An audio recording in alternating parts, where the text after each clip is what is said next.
Da graça, Jesus, né?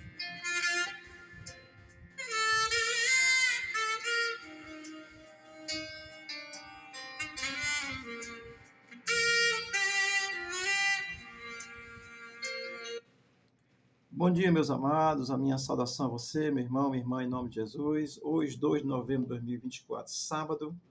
Deus te abençoe. Estamos aqui meditando na palavra de Deus, vendo a armadura de Deus, Efésios 6, do versículo 9 ao 21. Eu quero abrir um espaço hoje, quero trazer um outro texto. Amanhã continuarei falando sobre a armadura de Deus, mas hoje eu quero ver Hebreus, capítulo 9, versículo 27 e 28, que diz assim a palavra de Deus. E como está ordenado aos homens morrer uma só vez, assim também Cristo, oferecendo-se uma só vez para levar os pecados de muitos, aparecerá a segunda vez sem pecado aos que o esperam para a salvação. Amém? Eu quero trazer esse texto para a nossa reflexão hoje. Não estou aqui fazendo crítica a ninguém, mas é buscando na palavra de Deus. Tenho a Bíblia como referência de fé e prática. E quero trazer aqui uma palavra de ensino, de orientação para você que queira buscar essa fé exclusiva em Jesus Cristo, certo? Hoje é dia 2, a fé católica celebra aí o dia dos mortos, o dia dos finados. Isso não é crítica, mas eu quero que a gente pense a partir da Escritura Sagrada. Amém? Hebreus 6, 27 diz assim: como está escrito, como está ordenado aos homens morrer uma só vez. A morte de Cristo, ela é o sacrifício perfeito de Cristo para a remissão do pecado do ser humano, de toda a humanidade. Amém? Então, Cristo, esse Paulo, porque Hebreus é atribuído a Paulo também, ele vai traçar esse paralelismo entre a morte do ser humano, que é uma única vez, e a morte de Cristo, que aconteceu uma única vez. Então, Paulo ele vai traçar esse paralelismo entre esses dois fatos, que é a morte do ser humano, que acontece uma única vez, e a de Cristo, que foi uma única vez, o sacrifício de Cristo, morreu uma só vez. Amém?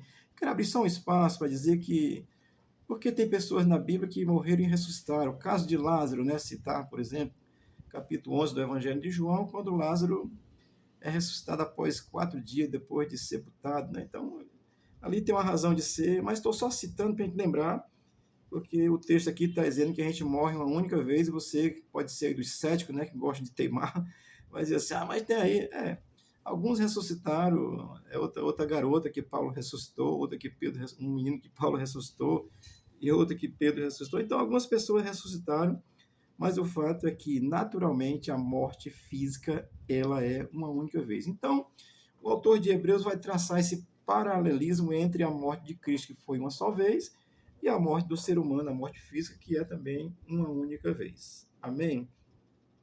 O versículo 28 vai trazer uma explicação sobre o 27. E o 28 diz assim: assim também Cristo, oferecendo-se uma só vez. Olha, todos nós sabemos que Cristo morreu numa cruz, cerca de 2000 anos atrás. Então, o sacrifício de Cristo, ele é o único sacrifício que leva o ser humano a reconciliar-se, a ser justificado, a ser remido por Deus e a ter a justificação diante de Deus. É a oferta de Cristo na cruz do Calvário, a sua morte na cruz do Calvário. E o texto de Hebreus está dizendo assim também Cristo oferecendo-se uma só vez. Isso é o sacrifício único, perfeito, pleno e agradável a Deus. Uma só vez, ele tem o significado de que Cristo é a obra perfeita, é a obra plena para a redenção do ser humano com Deus, para a justificação do ser humano diante de Deus. Amém? Olha, quando Cristo está na cruz, está nos evangelhos, você está aqui, Evangelho de João, lá no final do Evangelho de João, quando ele está na cruz, no momento da crucificação, antes da sua morte física, ele diz: tudo está consumado. Então, Cristo, quando Hebreus está dizendo assim também Cristo oferecendo-se uma só vez, é o sacrifício perfeito, pleno de Deus pela humanidade. É o justo morrendo pelos injustos. Seres humanos são injustos diante de Deus desde a queda de Adão, tá certo? Então, Cristo morreu uma só vez. Amém? É o sacrifício pleno, único e perfeito de Deus para nos justificar diante dele mesmo. E o texto de Hebreus 9, 28 vai continuar dizendo, para levar os pecados de muitos. Essa afirmação, eu digo assim, ela é crucial para a fé cristã. Quando eu digo fé cristã, é fé em Cristo.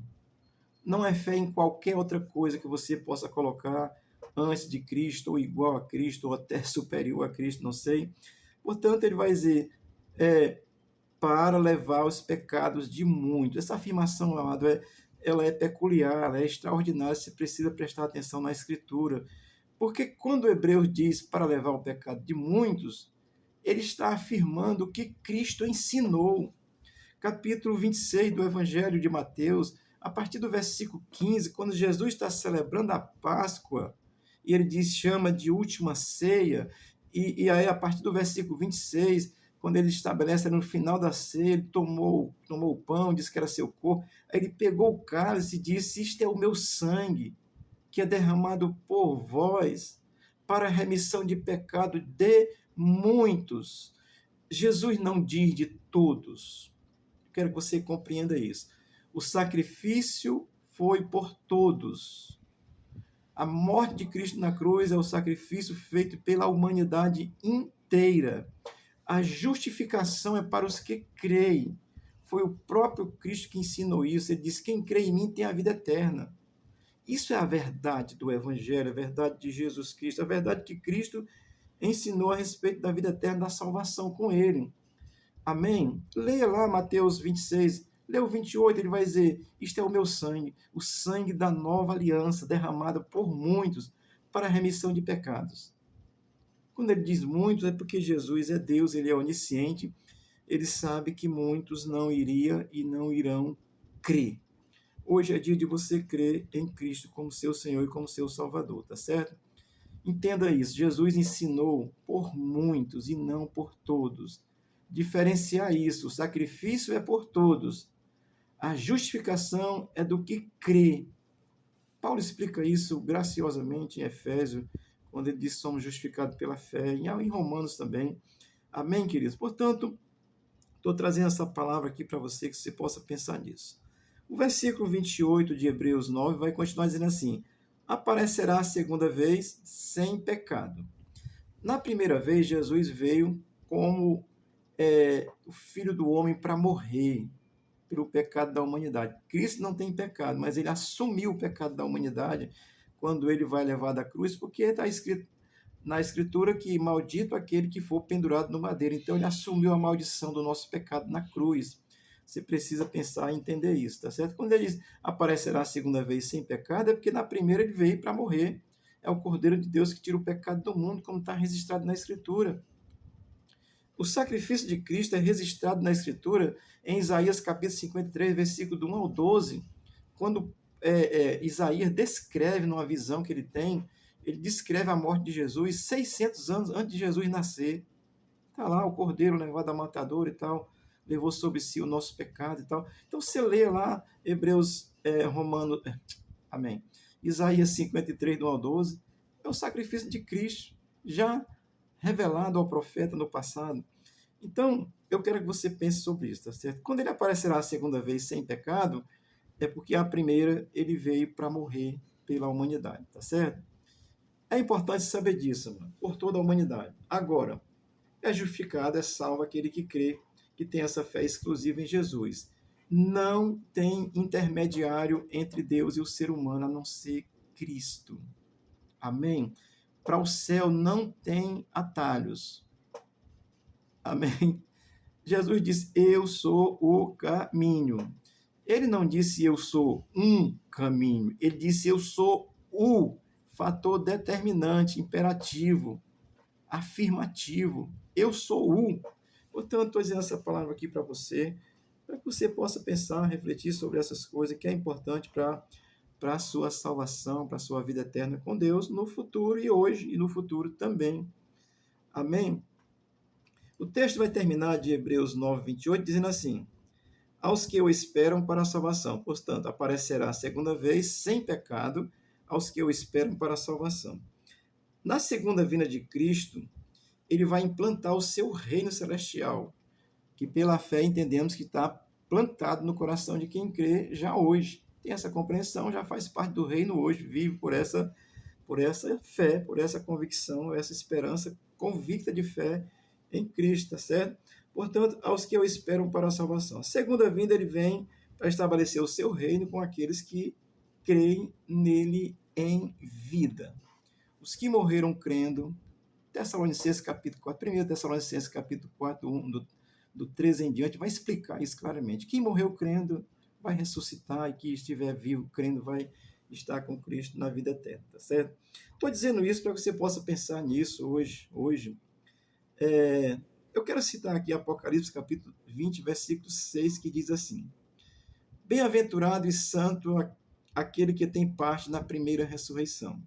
Sobre estes não tem poder a segunda morte, porém serão sacerdotes de Deus e de Cristo e reinarão com ele 1000 anos. E depois entra a eternidade, tá certo?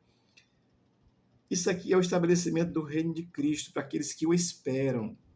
Esperam com essa convicção de fé, estão aguardando. Quando o autor de Hebreus está dizendo aos que o esperam para a salvação, é os que têm a convicção que estão aguardando o momento da manifestação de Cristo para a confirmação desse reino eterno que será estabelecido plenamente. Mas se tem essa verdade hoje, tá certo? Eu queria que você pudesse entender isso, meu amado e minha amada, pensar sobre isso. Olha, lembrar dos que faleceram, dos nossos entes queridos, faz parte da nossa vida. Então, aí meus pais, minha mãe, pessoas, meus irmãos, pessoas muito próximas da gente que já faleceram e a gente lembra e tem até saudade. Mas fazer alguma coisa pela salvação deles, eu fazer por eles, a Bíblia não deixa nenhum espaço para isso, porque ela diz que essa salvação é construída por cada um de nós hoje, pela fé em Cristo. Entenda, a oferta foi para todos. Olha, quando se faz uma oferta, isso é tão simples, né? Quando se faz uma oferta no supermercado, é para todos. Quem chega lá que tem a oferta, tiver dinheiro, compra aquela oferta. É para todos a oferta. Mas a oferta só vai usufruir dela quem se apropriar dela. E o preço foi a morte de Cristo, é o sangue de Cristo. Então, estou fazendo uma comparação tão simples, mas não é simplória, tá certo? Para você entender que a oferta foi para todos. Mas ela é adquirida por direito daquele que crê, porque a oferta é dada para o que crê, para o que acredita e tem essa convicção. Amém?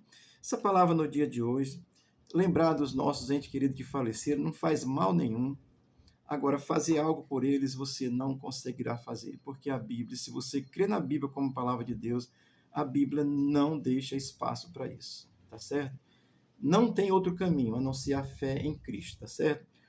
Tem coisas que são inventadas, criadas, colocadas pelas religiões. O cristianismo progressista, que está aí, não é nada novo não, é desde o primeiro século. Lá se manifestou na forma de gnosticismo. Hoje é na forma de catolicismo, protestantismo, porque dentro do catolicismo, dentro do protestantismo, está inserido o cristianismo progressista, que diz que no final vai dar certo. Só que eles dizem que vai dar certo, dizer que todo mundo é salvo. Não, querido. No final já está certo. Quem crê em vida está salvo. Quem não crê, João capítulo 3, versículo 17 e 18, Jesus afirma, diz isso, ele, Cristo diz na sua palavra, quem crê está justificado. Quem, porém, não crê já está condenado. Entenda isso, não tem atalhos para o céu. O caminho é Cristo. Você possa celebrar aí o seu falecido, mas saiba que você não poderá fazer nada para justificá-lo diante de Deus, porque a justificação é feita por cada um de nós enquanto estivermos aqui na terra. Amém? Pela nossa fé exclusiva em Jesus Cristo. E Cristo vai voltar e vai estabelecer seu reino com aqueles que vivem por essa compreensão e essa fé viva em Jesus Cristo hoje. Amém? João capítulo 5, versículo 24, Jesus disse, em verdade vos digo, aquele que ouve a minha palavra e crê naquele que me enviou, tem a vida eterna, não entra em condenação. É crer. em Cristo. Amém? Não faz mal lembrar do seu morto, mas você não pode justificá-lo diante de Deus, porque somos nós, individualmente, que somos justificados por essa fé em Cristo Jesus, que é o sacrifício perfeito de Deus para nossa redenção com o próprio Deus. O Senhor te abençoe, o Senhor te dê aí um bom feriado e você possa ter alegria no seu coração e não tristeza. Amém? Senhor seja contigo hoje, em nome de Jesus. Amém.